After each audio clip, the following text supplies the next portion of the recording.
Bom dia a todos. Vamos dar início à defesa de tese de doutorado, né, do aluno André Kix Ardovas Santos, né, sobre o tema Comunidade de Energias ou Micro-redes inteligentes no Brasil, cenário regulatório, orientado por mim, professor Oswaldo, e orientado pelo professor Fabiano Salvadori, né.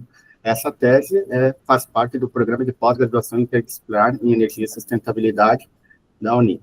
André, fique à vontade para fazer essa apresentação. Uma boa apresentação. Beleza, pessoal, obrigado. Então, vamos lá, né? Fazer uma breve apresentação, é um conteúdo bem amplo, né? Eu vou tentar ser breve na introdução para a gente poder entrar logo nos resultados, né? E falar um pouco do estado da arte, depois a metodologia, apresentar os resultados e as conclusões. Né? Então, como visto, a gente precisa, pelas fontes renováveis intermitentes são uma necessidade cada vez maior para mitigar a crise climática, a necessidade de zerar as emissões de carbono equivalente até 2050. Segundo estudos da IEA, vão exigir a quadruplicação das fontes solares e eólicas, né, que, entretanto, são intermitentes e representam um grande risco para as redes elétricas, sobretudo na distribuição pela ausência de automação. Então, a partir de um determinado nível de penetração dessas fontes, a distribuidora começa a ter que investir muito em automação para evitar instabilidades na rede. Com isso, ela vai ter que aumentar a tarifa e vai estimular, eventualmente, mais pessoas, quem tem condições de investir em redes, né, recursos energéticos distribuídos, principalmente solar, né. Com isso, reduz ainda mais o caixa da distribuidora. No Brasil, há a questão dos contratos legados, e aí é um desafio aí, a própria migração para o mercado livre, né, e ainda os especialistas dizem que nas próximas décadas, em algum momento, ninguém sabe quando, o off-grid vai começar a ficar muito interessante para os clientes que podem pagar esse desconectado distribuidor se não verem vantagens de continuar conectados, o que tende a aumentar a tarifa ainda mais para os que continuam, que vão ser os mais pobres, que eventualmente vão ter problemas de inadimplência, ou vai começar a aumentar as perdas não técnicas, né? É um fenômeno internacionalmente conhecido como a espiral da morte das distribuidoras. Né? Na literatura, nos estudos... Opa! Só enquadre a câmera que tu não está aparecendo, por favor. Desculpa te interromper. Melhorou agora? Ótimo, obrigado. Tá. Então, a solução passa pela tecnologia das micro-redes inteligentes, né? Que no conceito do DOI mais clássico, elas são ilhadas, é um conceito que surgiu nos Estados Unidos, parte do conceito maior de smart grids, e os smart grids, para serem viáveis, passa pelas micro-redes, porque elas permitem diluir investimentos e o risco de uma maneira interativa, implementando esses pequenos smart grids na rede, na medida em que a tecnologia evolui até que toda a rede de distribuição eventualmente seja uma rede de micro-redes inteligentes, eventualmente hierarquizadas e tudo mais, né? E elas já são uma realidade técnica em diversos países, inclusive no Brasil, principalmente elas são uma modalidade off-grid, mas também conectado à rede, né? Mas tecnicamente ainda está amadurecendo, ainda tem normas em processo, mas já é factível, né? Economicamente, elas já fazem sentido em uma série de casos de negócio, né? Socialmente, há ainda uma certa barreira, e as comunidades de energia, integrando consumidores, são muito importantes para diminuir ainda mais essa barreira, mas já há uma aceitação, mas as grandes barreiras são as regulatórias, né? Então, o objetivo dessa tese é propor cenários regulatórios que permitam a difusão dessas micro-redes comunitárias no Brasil, no cenário de 10 a 15 anos, sobretudo no contexto urbano, onde a agregação ela é mais relevante para factibilizar as micro-redes, né? E que é o contexto mais complicado para distribuidores também. Então, esse estabelecimento de hipóteses, a validação através de entrevistas com especialistas stakeholders e validações quantitativas, no final, que nós vamos ver na metodologia. Como contribuição, se espera fundamentar esse cenário, né? Sobretudo para permitir mais pesquisas na área também de micro-redes inteligentes. Lembrando, eu coloquei lá até na tese que o projeto original desse doutorado era trabalhar com a utilização descentralizada de micro-redes comunitárias, dando continuidade, foi até a sugestão da banca de mestrado, onde eu já abordei a utilização mais centralizada da proprietário único, né, micro-redes proprietário único, mas para isso precisava de um cenário regulatório para definir o problema de otimização, e eu não encontrei nada pronto, e tive que criar o meu cenário. O trabalho ficou tão extenso que deu sozinho uma tese de doutorado, né? Daí eu espero, com esses fundamentos, poder avançar mais adiante. E, claro, não se restringe as contribuições só ao ambiente acadêmico, pode fornecer inspirações para reguladores e para stakeholders, né? Inclusive o pessoal que respondeu aí me deu muitos feedbacks na entrevista, eu conversei até o pessoal da ANEEL, né? O pessoal vê com muito bons olhos se promover esse debate, mas de longo prazo no setor elétrico. O pessoal acha que está muito com base em lobbies, focando muito em curto prazo o debate atualmente, né? Vamos falar agora brevemente do estado da arte que se obteve através da pesquisa bibliográfica, né? O Panorama Internacional do Brasil. Estudar esse conceito de comunidade de energia que estava muito em voga já na União Europeia, quando eu comecei a pesquisa, foi um grande desafio, porque ele aparece na literatura com uma série muito grande de diferentes denominações, né? E só em, acho que 2019, né, há poucos anos que surgiu um termo na regulação europeia, que ainda não é ideal, recebe algumas críticas, tem algumas lacunas, mas já tem alguma coisa, pelo menos, né?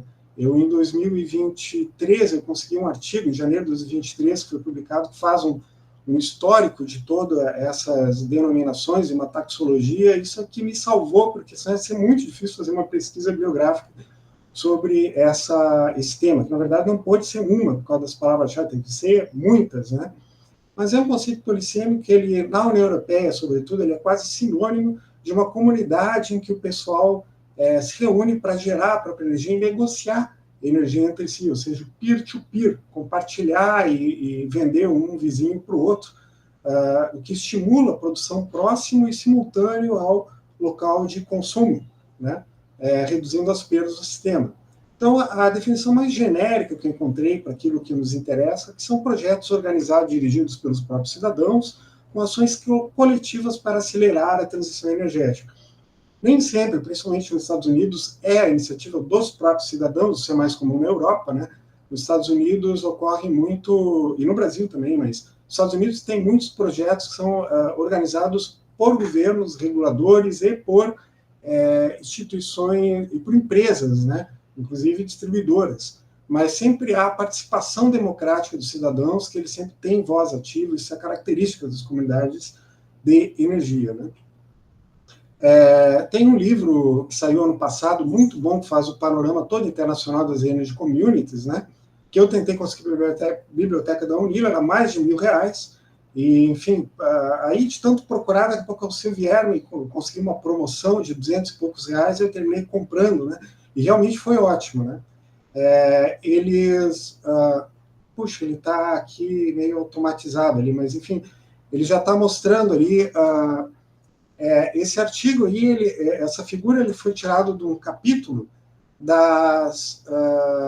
só focado no histórico das Energy Communities, a perspectiva no Brasil. Foi escrito por Richard Rochelster, um dos diretores aí do Acende Brasil, né?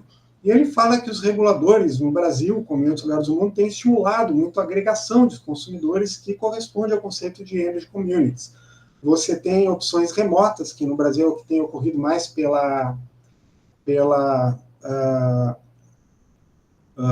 através de cooperativas, né? Cooperativas de energia, mas isso nos Estados Unidos chamam de community solar, vem sendo cada vez mais restringido porque não considera as perdas, né? Você pode gerar energia aqui e compensar lá em Curitiba e tal, não tem muito a ver com a física. Então, cada vez mais os reguladores vêm mostrando interesse na agregação local, né? Que aí sim gera maiores benefícios ali à rede elétrica. E claro que isso é tudo muito potencializado quando você consegue agregar os REDs de diferentes consumidores em micro-redes inteligentes, porque elas têm sistema de otimização, elas conseguem otimizar e elas são passíveis de serem enxergadas como um RED único pela distribuidora, e por isso não tem nenhuma tecnologia que apresente o potencial que as micro-redes têm de fornecer serviços ancilares à microrrede. A capacidade de ilhar pode ser usada pela distribuidora até para evitar blackouts e falhas em cadeia, né? Também. ela nasceu até dos estudos de resiliência, antes do pessoal ver outras vantagens também, né? Então, essa imagem aqui foi tirada de um relatório de um grande programa do DOI, que incluiu distribuidoras, laboratórios e instituições de pesquisa nos Estados Unidos inteiro, né, em que eles consensaram aqui que tem basicamente 3 estágios da evolução das distribuidoras. O atual em muitos locais, que ainda, até do Brasil, que é de baixa adoção de REDs, né, e a distribuidora não tem muito problema, até ajuda a distribuidora a maior penetração. A partir de um determinado patamar, que varia de local para local, que já está começando a ocorrer em alguns locais do Brasil, agora a inversão de fluxo já é um grande assunto, está gerando protestos agora, esse mês, aí, em vários estados, né? Aí os REDs já começam a representar instabilidades para a distribuidora. Nessa fase, então, segundo eles, as distribuidoras podem começar a investir mais em automação, e é preciso mudar a regulação para permitir o fornecimento de serviços ancilares pelos REDs, sobretudo agregados em micro-redes, para a distribuidora. Com isso, você compensa a distribuidora pelos investimentos em automação, ocorre um ganha-ganha, né?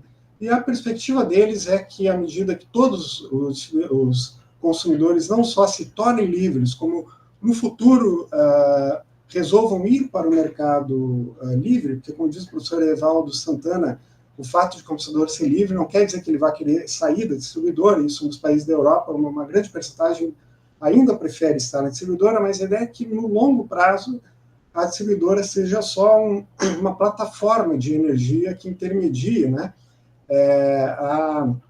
a transação entre consumidores e produtores, né, como um grande mercado, né, de intermediação. Pessoal, enfim, eu peguei todos os itens que sugeriram a qualificação, eu tenho um tratamento especial para cada um deles, e um deles era avaliar os especialistas que falam na hipótese da centralização da distribuidora, ter a propriedade de todos os REDs e dar mais ênfase na geração centralizada e não distribuída. E eu conversei até com gente distribuidoras que falavam que tem especialistas que defendem. Pessoal, eu não encontrei trabalhos na literatura defendendo isso, né? A não ser coisa muito antiga. Atualmente, parece que o consenso é que vai para o descentralizado. No Brasil, os trabalhos que eu encontrei citavam sempre esse livro aqui, né? E dentro dele eu só encontrei o professor Maurício Tomalskin defendendo isso, mas os próprios coautores dele dizem aqui, o professor Maurício defende isso, porém é considerado pela maioria infactível por isso e aquilo. Os argumentos são muito amplos, né, de diversas dimensões. Então, enfim, até se prove o contrário, haver trabalhos mostrando que existe outra possibilidade, a princípio o consenso é que só tem um caminho, que é o da descentralização. Nós tivemos, ano passado, um evento do Ascend Brasil, que tem bianualmente, né? Eu até tentei ir lá, mas as passagens estavam muito caras, era de graça, mas tem disponível no YouTube, está citado na tese, né? E teve a parte 3 desse seminário, que está no YouTube, começou com o Rosselster, né? Esse diretor, fazendo todo um panorama da evolução das distribuidoras, e eles que para ele só existem 2 caminhos factíveis, né? Um deles, as distribuidoras se transformam, se modernizam, se transformam em grandes plataformas de energia. O outro, elas perdem cada vez mais importância, ficam obsoletas e viram a telefonia fixa, né? Em seguida veio o professor Gerson Kellman, que foi ex-diretor da ANEEL, bem experiente, e disse que também, pelas análises dele, ele falou muita experiência da Light, que ele foi diretor, ele disse, só tem um desses 2 caminhos, né? Ou vira a telefonia fixa, ele falou também das carruagens, né, que muita gente no início defendia, que o carro não ia ter chance, que a carruagem ia ter, ou se moderniza e vira, né, vai para a direção das plataformas de energia. Esse é o consenso da literatura, até surgirem trabalhos em contrário, mas por isso eu não considerei na tese essa hipótese, né. Essa figura eu tirei de um trabalho científico chamado Unpacking the Complexity of Community Microgrids, em que ele faz um levantamento de todas as micro-redes comunitárias, ou seja, com agregação multiproprietária, né, com a agregação de muitos proprietários, no planeta inteiro, das que apareceram na literatura científica. Eu conheço várias famosas, conhecidas, que não teve publicações, essas não foram consideradas, né. É recente, acho que é de 2020, até eu não me lembro bem o ano, mas é recente e vocês podem ver aí no mapa que há um claro protagonismo da Europa e dos Estados Unidos, o que eu confirmei com outras fontes, por isso eu me foquei mais nessas duas jurisdições, né? A Europa ela é uma clara liderança nas comunidades de energia, disparado, né? Tem milhares lá atualmente, embora o número exato ninguém saiba, porque o pessoal está reavaliando os mapeamentos já feitos, conforme, com base nas novas definições da regulação europeia, né? Que não existiam antes, e aí havia toda uma polêmica que é, de fato, uma comunidade de energia ou não, né?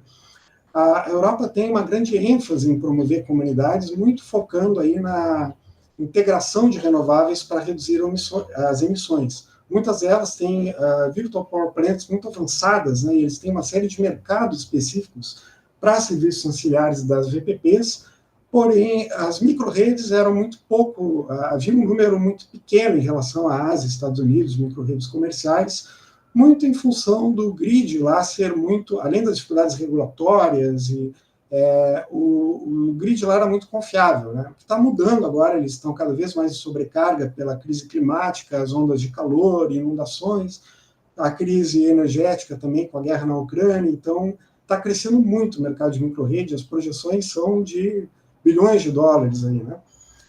Já nos Estados Unidos é o contrário, as comunidades de energia quase não aparecem na regulação, o pessoal tem muita dificuldade com isso lá, mas eles são uma clara liderança mundial no mercado de micro-redes comerciais, porém a maioria proprietário único, industriais e comerciais ou governamentais, com uma ênfase maior, não tanto nas emissões, embora também, mas mais na resiliência e na segurança de infraestruturas críticas, né? Então, tem essa tese de doutorado na Holanda, que faz o mapeamento das micro-redes que atendem a todos os critérios do DOI na Europa, né? As verdezinhas ali já estão prontas, funcionando, as em laranja estão sendo construídas, as vermelhas são as que falharam. Eu já conheço várias bem exemplares, que eu até coloquei no trabalho, que não estão nesse mapeamento, ainda é um trabalho em curso, mas já dá para ver que tem pouco, mas nem tão pouco assim, em relação a nós, até nisso, de também micro-redes estão bem mais avançados também, né? Nos Estados Unidos, o melhor que eu encontrei em termos de mapeamento de micro-redes, né, é esse mapeamento aí do DOI. Eu baixei o banco de dados, esse gráfico fui eu que produzi, mas eu conheço já vários projetos muito conhecidos e famosos que ainda não estão nesse banco de dados, então é um trabalho em curso. E eu circulei aqui, né, essas duas aqui que são multifamiliar ou cidade-comunidade, que possivelmente já são comunidade de energia. Predomina claramente aqui as fontes renováveis com bateria, né? Então, muito provavelmente, a maior parte são comunidades de energia, embora teria que olhar isoladamente. E vocês veem que já tem praticamente uma centena, então certamente deve ter algumas centenas já de comunidades de energia nos Estados Unidos com micro-redes, pelo menos mais de 100, né? Então já não é tão pouco assim, né? Já está muito à frente de nós, apesar de que no livro Energy Communities, né, eles fazem um mapeamento dos estados que já têm alguma coisa de regulação fomentando as comunidades de energia, e vocês podem ver que é uma grande minoria, né? E eu encontrei também uma organização focada em fomentar, uma ONG, né, em fomentar as comunidades de energia dos Estados Unidos, que anualmente eles fazem esse scorecard, né, que eles dão um conceito de A até F da regulação de cada estado americano com relação ao fomento às energy communities. Então, você pode ver que a maioria tem o pior conceito possível, o F, que é um conceito que equivale a não ter nada fomentando e até ter coisas tentando atrapalhar as comunidades de energia. Nesses estados, praticamente não existem comunidades de energia, né? Aí você tem a Califórnia, que já tem vários projetos, que já está um pouco melhor na foto, tem o conceito C, tem aqui acho que é Novo México e Colorado, né? Esse aqui eu não me lembro bem qual é, mas enfim. Illinois aqui é o que está melhor na foto, que ainda assim não é conceito A, é conceito B. Então, vocês podem ver que, em termos regulatórios para energy community, os Estados Unidos ainda está engatinhando também, né? As cooperativas de energia no Brasil já são uma realidade, mas elas negociam só net metering. Isso não é peer-to-peer ainda de energia, é proibido comercializar energia.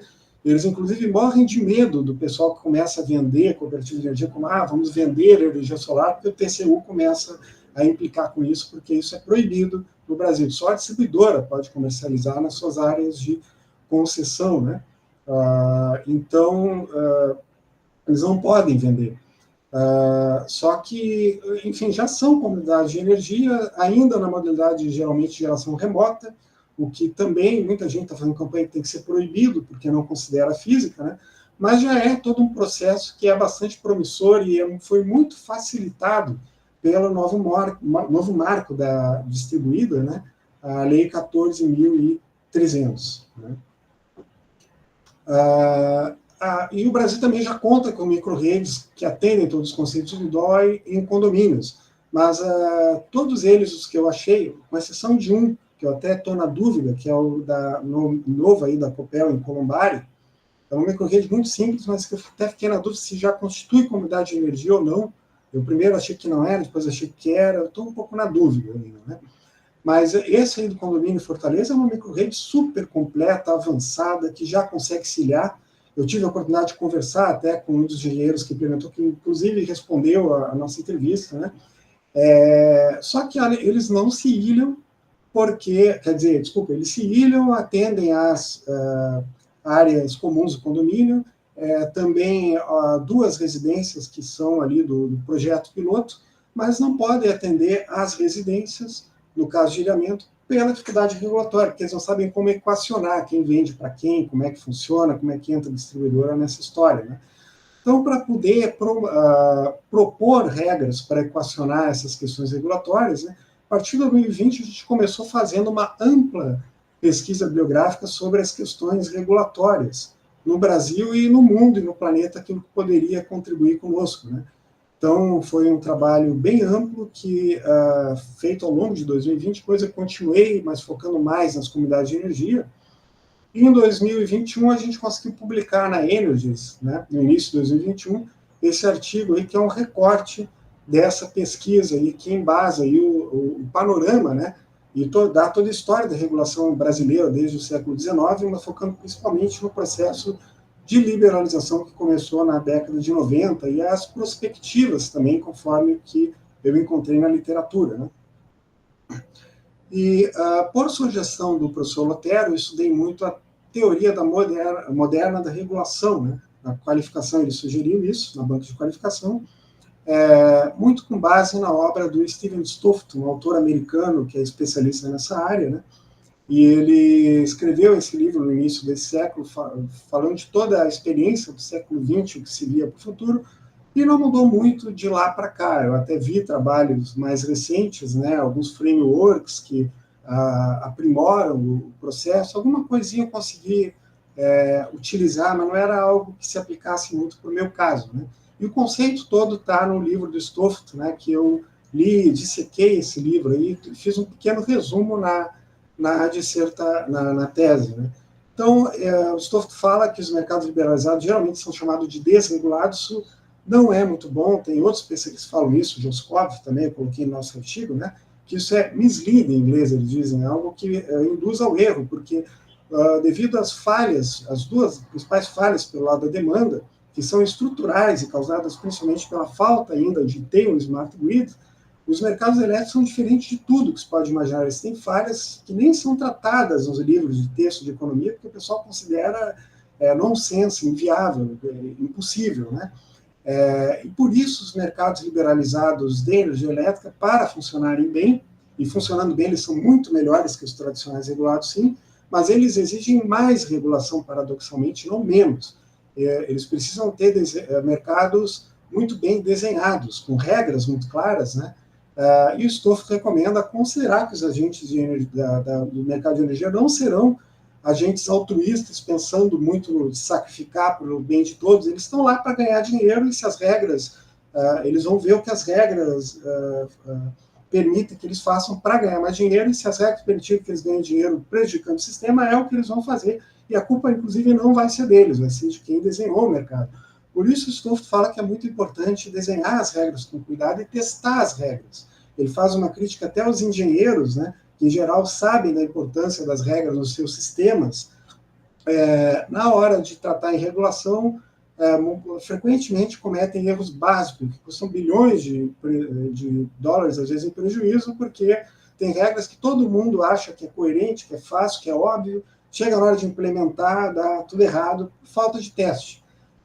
Ele coloca, então, para desenhar mercados, então, tem que começar analisando o que é estrutural, ou seja, mais difícil de alterar no mercado, que, em geral, os reguladores deixam para lá, aceitam como que são as questões de propriedade. Isso é uma das barreiras até para o modelo centralizado, né, que o professor Maurício Tomowski defende até certo ponto, e também de tecnologia.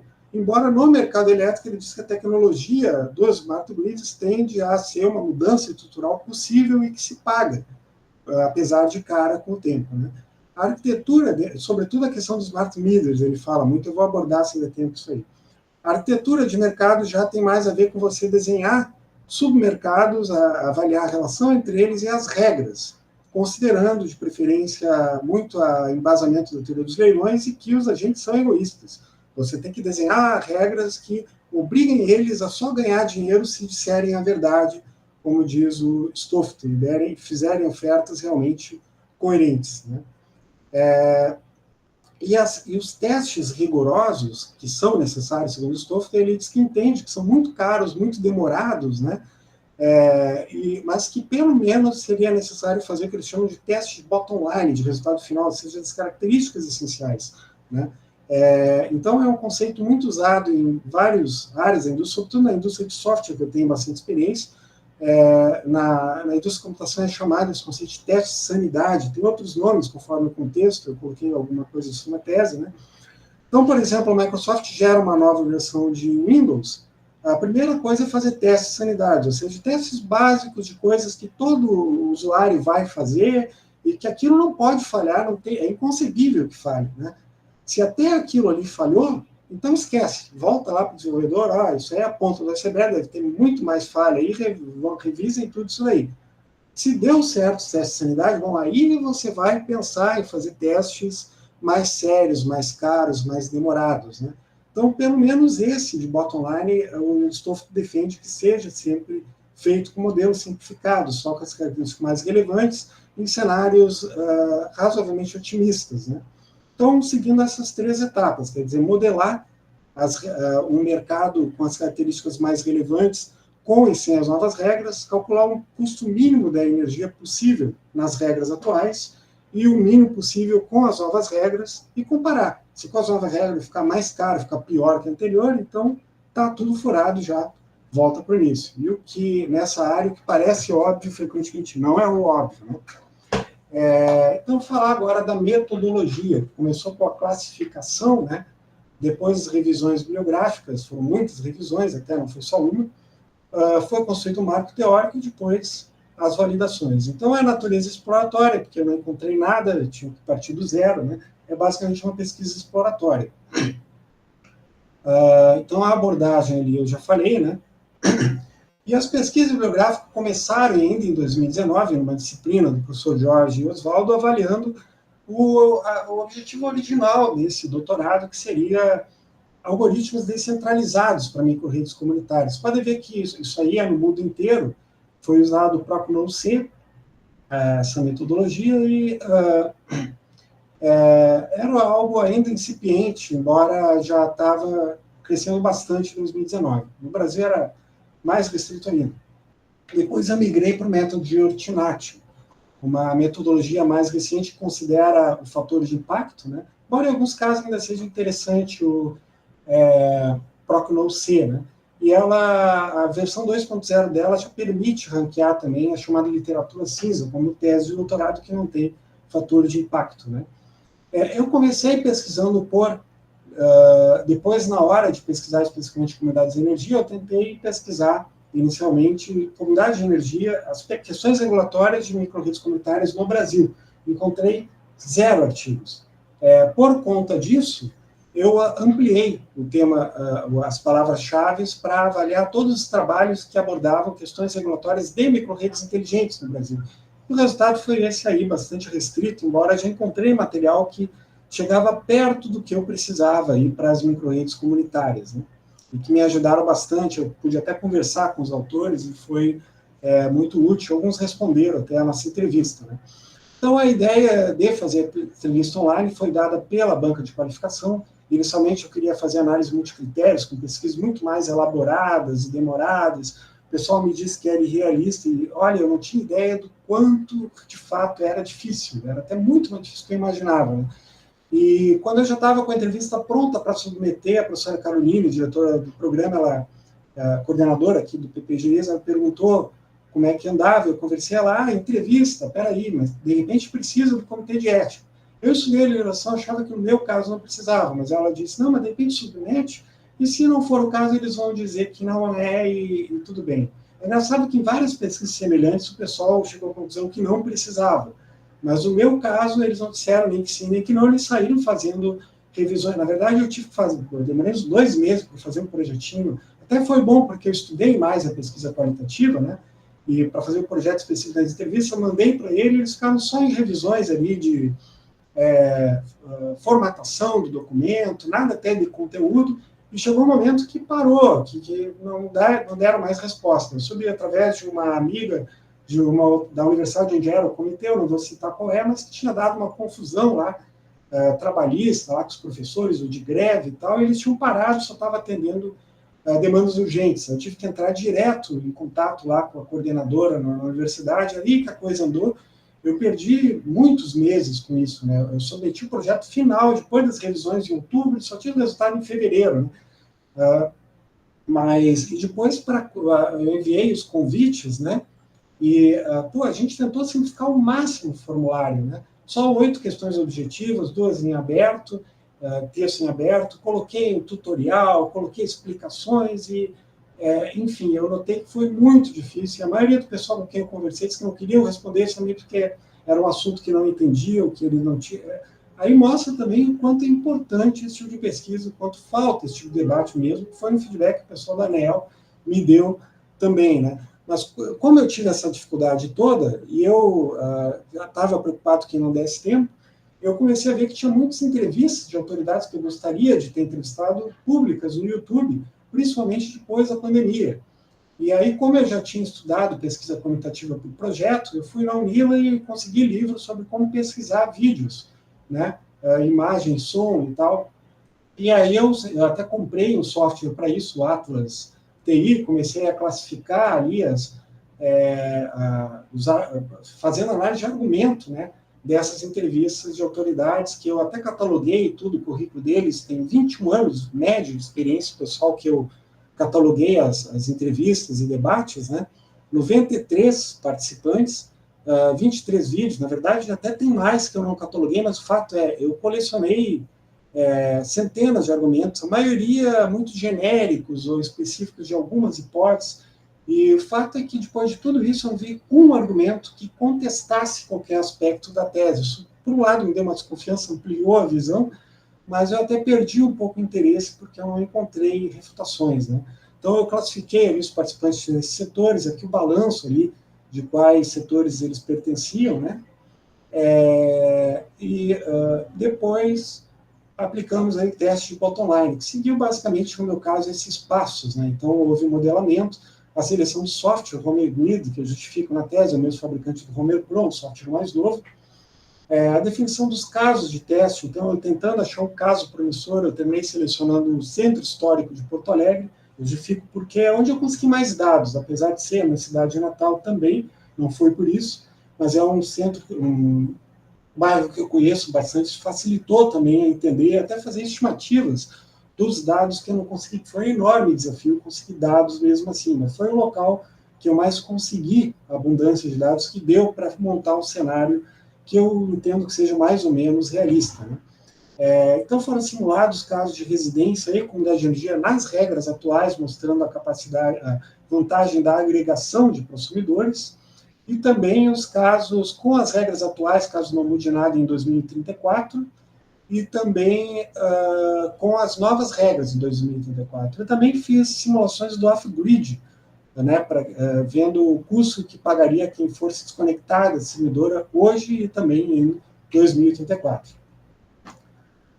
A modelagem do software home grid foi um grande desafio, porque realmente ele é feito lá para o hemisfério norte. Eu me deparei até com bugs, tive que entrar em contato lá com o suporte deles, teve alguns que não teve solução, tive que achar maneiras de contornar através do Python e em planilhas do Excel. Então, mostra também como é uma área de pesquisa importante ter até softwares e plataformas. A gente até quase ganhou um edital, né, professor Oswaldo, em 2020, para montar uma plataforma em conjunto aí com alunos do programa, Até foi bom não ter montado, porque até esse cenário regulatório faltaria para a gente conseguir fazer um bom trabalho. É uma coisa que a gente pode pensar para o futuro, mas é uma área que falta muito no Brasil. E o principal indicador, considerando até as propostas do Stoft, né, que foi utilizado, é justamente o custo de energia através do LCOE, Leverage Cost of Energy, né, que o Homer já fornece. Né. Em alguns casos, eu avaliei a TIR, né, a taxa interna de retorno. Aí eu tive que usar o Python porque eu comparei com a tarifa convencional da distribuidora, enquanto no Homer eu utilizei a tarifa branca, né, no caso de AV e microredes. Né. Então, os resultados foram apenas 12, eu queria conseguir pelo menos 20, mas isso foi possível, apenas 12 entrevistados das entrevistas online, no formulário ali do Google, dos Forms. Mas aí vocês podem ver que está mais ou menos distribuído entre gente do mercado, aí 6 de um lado e 6 de outro, né, e pessoas mais da área acadêmico-governamental. Né. O pessoal das distribuidoras, eu notei que mesmo especialistas em micro-rede, em smart grids da distribuidora, uma boa parte não sabe o que é uma micro-rede inteligente, não entende esse conceito mais do futuro dos smart grids, eles estão mais focados nas questões de mais curto prazo. Né? O pessoal da academia está mais bem informado, o agente regulador foi até o meu voto de Minerva, né? O camarada tem 16 anos, inclusive a média está errada lá no teste, porque eu vi depois que ele tinha esquecido de responder. Ele tem 16 anos, isso puxou a média para baixo, né? Mas depois eu conversei com ele me corrigiu lá, botou 16 anos. E esse fornecedor de tecnologia, que casualmente também é um doutor, que já teve atuação na universidade, que participou de alguns dos casos mais avançados, cases mais avançados de micro-redes inteligentes no Brasil, inclusive esse de Eusébio, aí, né, em Fortaleza. E me ajudou aí bastante, a gente trocou algumas ideias também, ele é bem acessível, né, gosta muito desse tema. Aqui uma compilação das alternativas que foram mais bem votadas, né, em cada uma das variáveis. Aqui o cenário ficou mais consolidado. Então, a compra no Mercado Livre, todos os consumidores se espera que serão livres, e o Mercado Livre tem um preço menor. Então, a ideia é que as micro-redes comunitárias possam ter a tarifa de energia, a componente de energia comprada no Mercado Livre, e a distribuidora entende que cada vez mais ela vai cobrar através de componentes de demanda, com a tarifa binômia, né, com postos horários, tipo a tarifa azul da alta tensão. Né. Também a tarifa trinômia foi bem votada, foi considerada bem factível. E a própria verde também, né, mas isso corresponde aí aos resultados do tarifa moderna. Para a maioria dos casos, parece que a azul vai ser um modelo mais amplo aí, né, tanto para baixa como para alta, como também para baixa tensão, as micro-redes em baixa tensão também no futuro. Subsídios na cobrança do fio, o mais votado foi que não vai haver subsídios em 10 anos. Né? Sobretudo o pessoal distribuidor está convicto que não vai ter mais subsídio nenhum na cobrança do fio em pouco tempo. Né? Mas o camarada da ANEEL, que mostrou um cara mais bem informado até nessa área, né? Ele é muito cético com relação a não ter subsídio, ele colocou textualmente nas últimas questões de texto aberto que ele acha pouco factível, que até na alta tensão já está tudo mais equacionado, alguma coisa de subsídios tem, que até é positivo para as micro-redes, que é uma tecnologia que tem uma série de benefícios sociais, de empregabilidade e ambientais, né? Então, eu coloquei essa aí que foi quase a mais votada também, né? Dizendo ali subsídios menores de 50%, mas ainda assim alguns subsídios, ou seja, o fio B, mais alguma coisa do fio A e dos encargos. Né? Os SDs, os sistemas de distribuição internos das micro-redes, o pessoal considerou meio igual, que pode ser tanto da comunidade de energia como da própria distribuidora, isso realmente nem é mutuamente exclusivo. Né? Serviços ancilares da comunidade de energia é a peça essencial para permitir a sinergia entre distribuidores da comunidade de energia, e, para minha surpresa, foi disparado a mais votada, mais bem votada como factível das hipóteses aí, né? Sobretudo a redução da demanda de pico, que é o que mais tem vantagem econômica para a distribuidora, então achei muito positivo. Propriedade da micro-rede inteligente, a maioria considerou que a literatura diz, né, que a tendência é que sejam das comunidades de energia ou de agregadores, que forneçam como serviço as microrredes.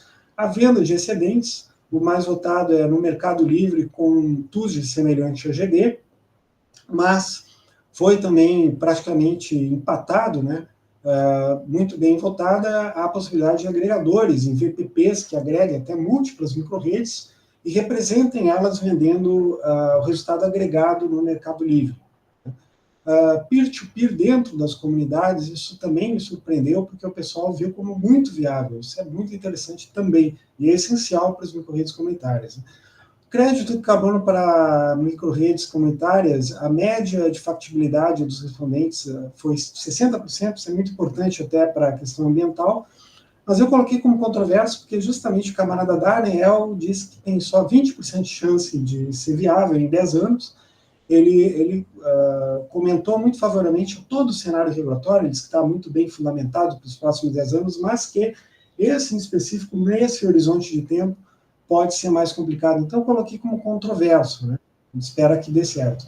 Além dessas variáveis, tem essas aqui que eu já achei mais bem fundamentadas na literatura, que seria mais polêmico de colocar em entrevista, que eu não coloquei, né? Como, por exemplo, o anti-ilhamento, que as regulações de anti-ilhamento que já estão aí até em desenvolvimento no país com base em normas internacionais, então já está até em curso, né? Esses outros eu coloquei aqui, os resultados da literatura, que são importantes aí para as projeções aí dos modelos, né? Até para o teste de bottom-up e para as questões, os valores que eu considerei. Na concepção do formulário, foi feito nos Euroforms e não no Google Forms, até porque eu pretendia limitar algumas respostas ao total de 100%, né? A gente ficou discutindo quais seriam alternativas mutuamente exclusivas ou não, e o professor Oswaldo sugeriu deixar no fim aberto, deixar a critério dos respondentes. E aqui eu coloquei a soma, a média das somas, né, das factibilidades em cada questão, e fica claro que todas elas praticamente estão acima de 100%, né, mesmo considerando aí a margem de erro, né. Então, quer dizer, a maioria do pessoal considerou como alternativas que não são mutuamente exclusivas. E aí eu fiz um teste excluindo as 7.1 e 8.1, que são questões que dizem, tudo vai continuar como está, né? Excluindo elas, eu analisei como se fossem eventos independentes, em cada variável, qual a probabilidade de pelo menos uma alternativa dos novos cenários propostos serem factíveis, né? O resultado deu uma média de 85%, né, que é aquela linha azul, e bem acima dos 50%. Então, mostra que o pessoal está bem, sim, favorável, está bem validado aí o cenário proposto, né? Aqui o teste de resultados, teste de bottom line, né? O case 1 é o case em 2024 com as regras atuais. O case 2 aqui é com as regras atuais em 2034, considerando as projeções moderadamente otimistas da queda de preço dos REDs, né? E aqui os cases 3 são duas alternativas com uma variação na TUSD para as novas regras em 2034, né? Aqui esse valor aqui é o LCOI, né? Ou seja, o custo do quilowatt-hora, né? Vocês podem ver que aqui, para uma única residência, o resultado foi muito prejudicado, sobretudo por uma regra que é muito específica do Brasil, que é o custo de disponibilidade, né?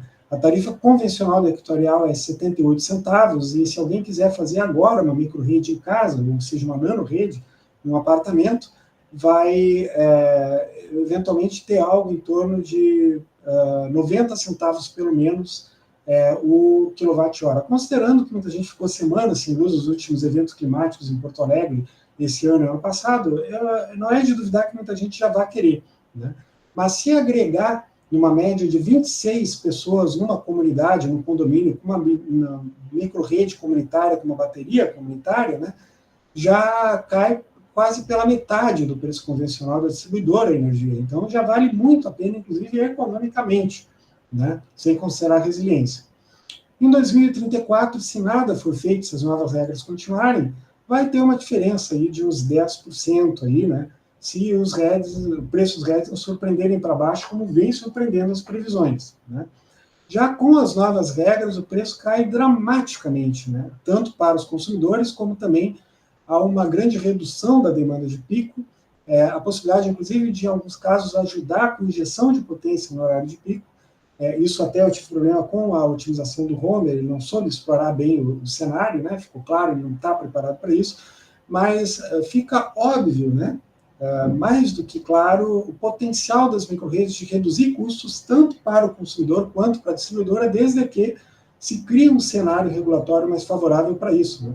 Aqui nos resultados em vermelho são os de off-grid em 2024, totalmente inviável, e 2034, bem acima da tarifa da distribuidora. Isso aqui é valor presente, né, pessoal? Eu fiz abstraindo a inflação e juros e tal, né? Então, olha aqui, ó, R$1,11, isso é praticamente 40% acima da tarifa convencional atual. Existem uma série de projeções que, se nada for feito pela situação de fragilidade das distribuidoras, eu há pouco vi um artigo do Valor Econômico, o pessoal projeta que pode aumentar 40% as tarifas das distribuidoras nesse período, se nada for feito. Ou seja, já ficaria empatado em termos de viabilidade econômica a alternativa off-grid. Some-se a isso a possibilidade de cair ainda mais os preços do REDS, além das previsões, o que vem acontecendo nos últimos anos, e sim, em 10 anos pode ser considerado improvável, mas não é impossível que o off-grid já comece a ser economicamente viável e vantajoso para muitos clientes que têm poder aquisitivo para isso. Então, mostra que sim, as distribuidoras têm que se mexer e há riscos sérios, sim, de elas terem muitos problemas, né? Então, o resultado, as validações não puderam rejeitar as hipóteses, né? Até ao contrário, foram omitidos uma série de potenciais das microredes como resposta à demanda, né? Não há muito consenso de como vai ser, o sandbox da ANEEL está tratando muito isso, então eu preferi não considerar, mas é um potencial muito grande que as microredes têm. Também a questão da resposta à demanda, de diminuir ainda mais as questões envolvendo a demanda de pico, até ajudar a distribuidora, né? A questão da resiliência, do custo do corte de carga, os aparelhos inteligentes, os carros elétricos, tem muita coisa que, se for considerada, é possível que mostre uma vantagem ainda maior das microredes, tanto para os seus proprietários, quanto para a distribuidora e para o meio ambiente e tudo mais, né? As emissões, crédito de carbono, eu não considerei, por considerar controverso, né? E também a gente viu o quanto é útil o teste bottom line para validar a hipótese, também para dar a ordem de grandeza entre a relação das coisas. Mostramos também a necessidade de ter plataformas nacionais que considerem as questões nacionais, se o Homer não evoluir para atender mais os clientes aqui.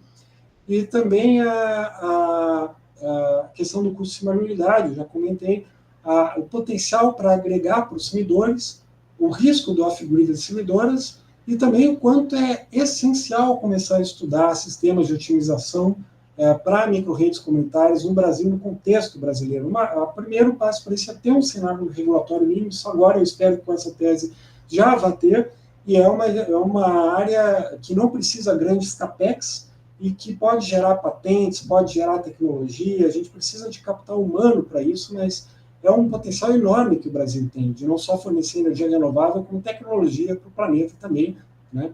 A gente tem a demanda interna, que é muito importante, mas para isso as barreiras sociais, o entendimento, a participação do consumidor é muito importante. Isso já sabe desde o início do século XX, existem os chamados 3Ds, né? Descarbonização, digitalização e descentralização, e o pessoal vem falando muito da democratização e da diversificação como pilares dos smart grids, e a democratização e a diversificação, elas são muito potencializadas pelas comunidades de energia, né?